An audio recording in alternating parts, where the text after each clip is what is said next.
Assalamualaikum warahmatullahi wabarakatuh. Kami dari kelompok 3, saya Hasna Alemirkia, kemudian rekan saya Rizka Sri Rahayu dan Cep Azan. Di sini kami akan menyampaikan materi tentang riset pemasaran syariah dalam mata kuliah Manajemen Pemasaran Syariah. Pembahasan yang pertama akan dijelaskan oleh saya sendiri, yaitu definisi riset pemasaran syariah. Apa sih yang dimaksud dengan riset pemasaran syariah itu sendiri? Dalam buku yang dikarang oleh Tati Handayani dan Muhammad Anwar, yaitu buku Ajar Manajemen Pemasaran Syariah, disebutkan bahwa riset pemasaran syariah diartikan sebagai tabayun di dalam Islam. Karena riset yang dilakukan membutuhkan penggunaan metode dan ilmu pengetahuan. Adapun pendapat para ahli tentang riset pemasaran, yang pertama yaitu dari AMA, American Marketing Association, menyebutkan bahwa riset pemasaran sebagai fungsi yang menghubungkan antara konsumen, pelanggan, dan masyarakat umum dengan pemasar melalui informasi. Informasi ini nanti akan digunakan untuk mengidentifikasi dalam menentukan peluang dan masalah pemasaran, merumuskan, mengevaluasi, dan menyempurnakan kinerja pemasaran, serta memantau kinerja pemasaran dan menyempurnakan pemahaman terhadap pemasaran sebagai sebuah proses dan pemahaman atas cara-cara yang dilakukan untuk membuat aktivitas pemasaran lebih efektif. Menurut Philip Kotler, riset pemasaran merupakan sebuah proses perencanaan, pengumpulan, penganalisisan, dan pelaporan yang sistematis atas data atau temuan yang relevan untuk situasi pemasaran tertentu yang dihadapi oleh perusahaan. Maka dapat kita simpulkan bahwa riset pemasaran adalah kegiatan pencarian informasi yang akurat dalam bidang pemasaran yang melibatkan konsumen, pelanggan, serta publik untuk mengidentifikasi, menentukan peluang dan masalah pemasaran, serta menciptakan, menjaga, dan mengevaluasi kegiatan pemasaran. Hasil riset dapat digunakan untuk perumusan strategi pemasaran dalam merebut peluang pasar. Selanjutnya yaitu pentingnya riset pemasaran di dalam Islam. Riset pemasaran merupakan bagian dari perencanaan pemasaran. Perencanaan itu sendiri merupakan bagian penting di dalam setiap kegiatan manusia. Islam telah mengajarkan bahwa setiap kegiatan manusia harus dilakukan dengan tertib dan terencana. Sebagaimana Quran Surat Al-Harsy ayat 18, A'udzubillahi minasyaitonirrajim. Bismillahirrahmanirrahim. Ya ayyuhalladzina amanu taqullaha wal tanzur nafsum ma qaddamat lighad. Wattaqullaha innallaha khabirum bima ta'malun. Materi selanjutnya yaitu fungsi dari riset pemasaran.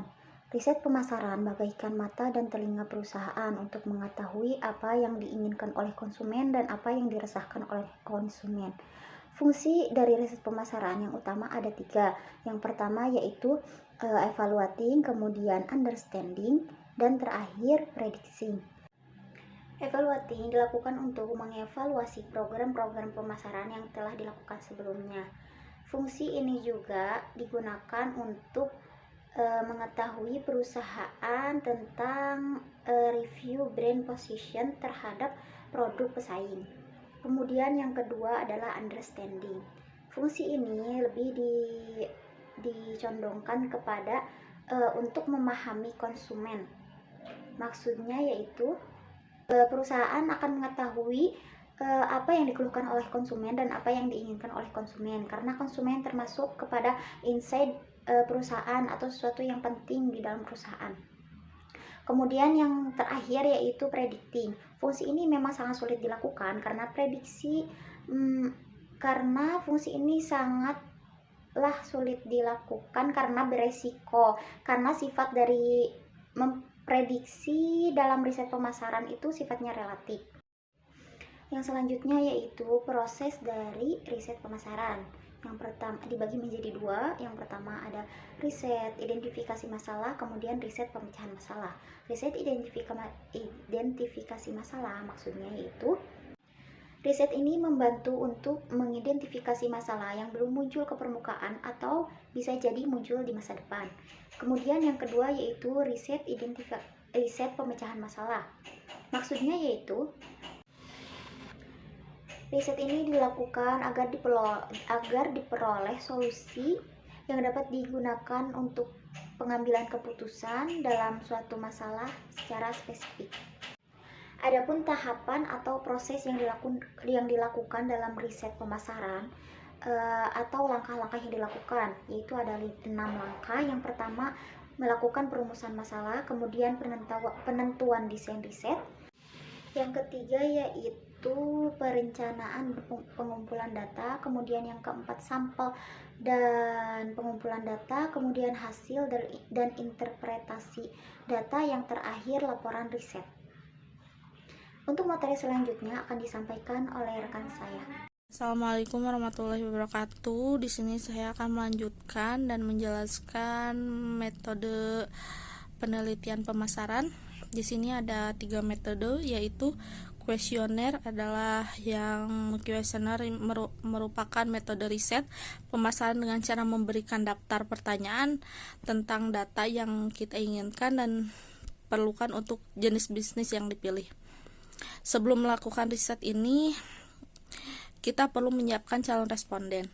Cobalah untuk memilih pelanggan atau calon pelanggan potensial sebagai responden yang membantu Anda menjawab pertanyaan kuesioner dengan menjawab benar dan jujur.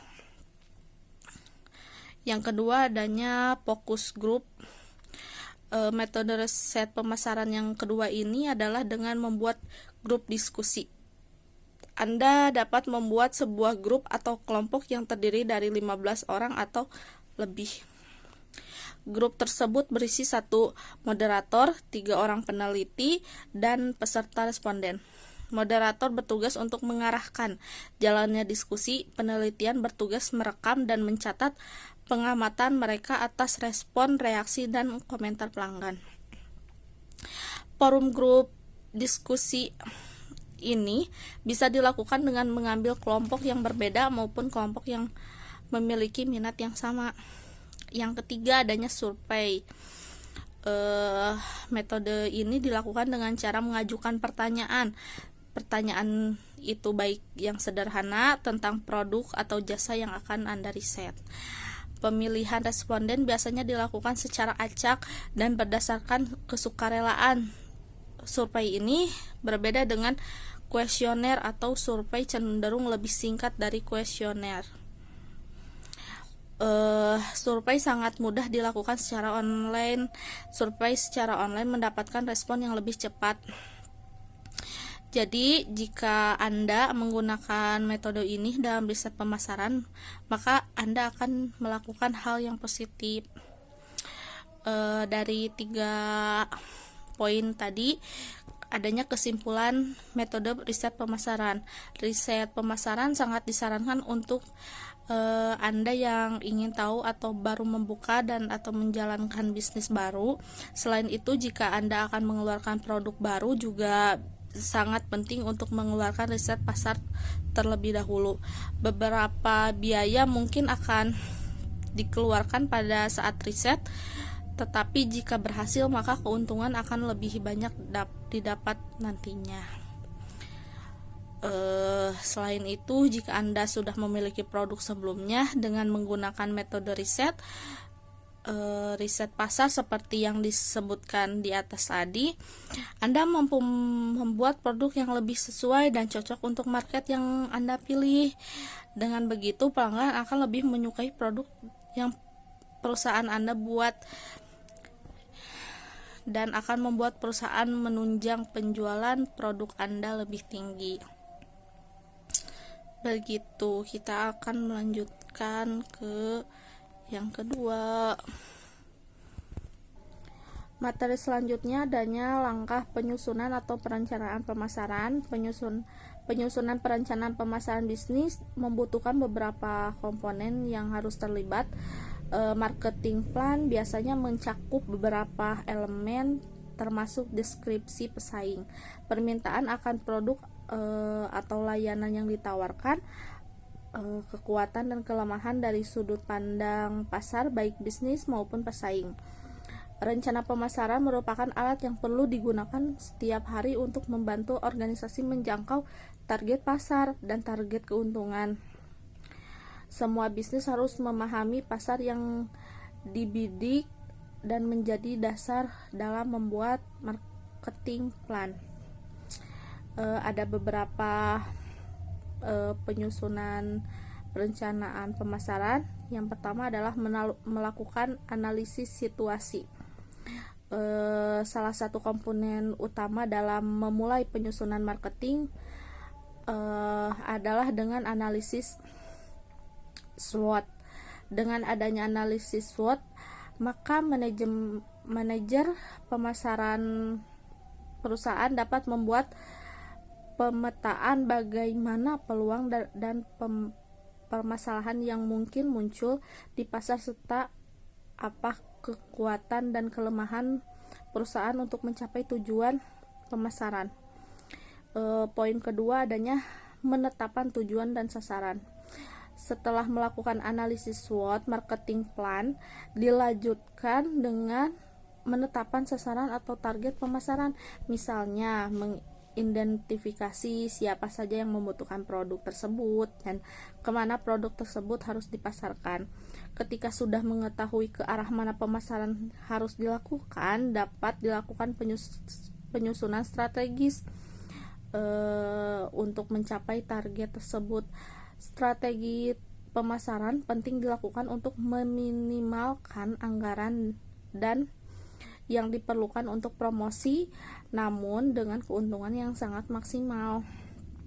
Adanya ketiga, penyusunan strategi dan program. Strategi dan program dibuat berdasarkan tujuan atau sasaran yang telah ditentukan sebelumnya. Strategi ini merupakan tindakan jangka panjang dan dibuat sebagai rencana jangka panjang untuk mencapai tujuan organisasi. Selain itu juga untuk mendukung strategi tersebut dibuatlah program atau tindakan jangka pendek secara berkesinambungan. Yang selanjutnya adalah hal penting dalam perencanaan pemasaran, adanya menentukan target.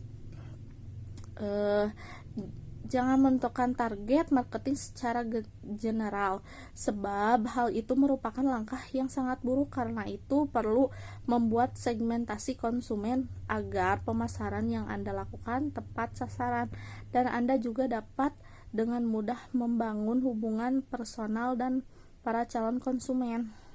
Yang kedua adalah membuat tujuan akhir.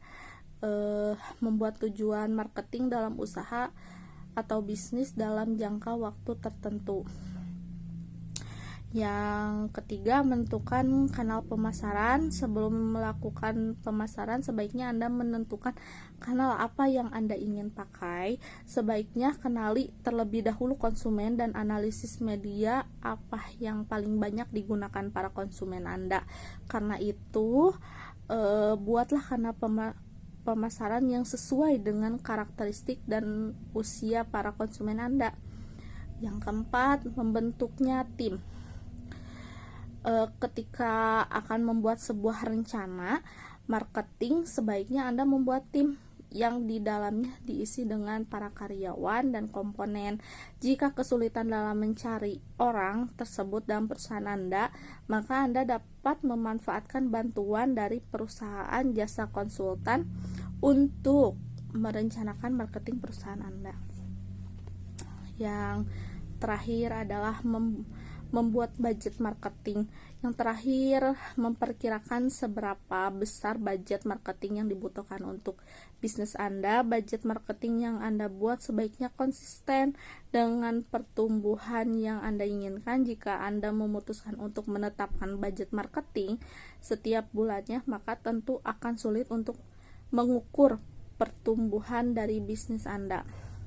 Sebisa mungkin buatlah budget yang realistis, mulai dari mengukur talenta yang tersedia, target marketing dan program jangka panjangnya seperti melakukan investasi dengan konten untuk target jangka panjang. Selain itu bisa dengan rekrutmen tim dalam periode tertentu.